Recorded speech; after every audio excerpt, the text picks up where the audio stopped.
It's been 6 months since Carrie Fisher passed away unexpectedly at the age of 60.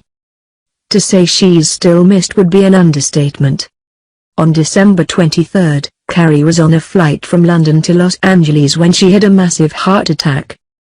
The plane was close to landing, and several medical professionals were on board to assist her until she could get to a hospital, but unfortunately that didn't matter. A few days later, she died.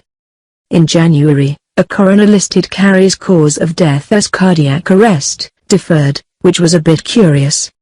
Did that mean that they weren't certain that she died of a heart attack? Or that she did die of a heart attack, but they weren't exactly sure what caused it? It's hard to say. But yesterday, a new coroner's report was released. And the findings are just making things more tragic than ever. According to the new report, there were several factors that resulted in Carrie's death, including buildup of fatty tissues in the walls of her arteries and sleep apnea. She also, and this is the kicker, showed signs of taking multiple drugs. She'd always been open about her struggle with substance abuse, and it seems it contributed to her passing. With all of these factors, an exact cause of death wasn't able to be determined. Carrie's brother, Todd, gave a statement about the new findings, saying that the family is not enlightened. "There's nothing about this that is enlightening.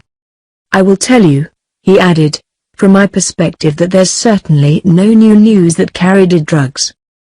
Todd also said that Carrie's family didn't want the further investigation of her death, and he pointed out that many of the drugs in her system were prescribed to treat her mental illnesses.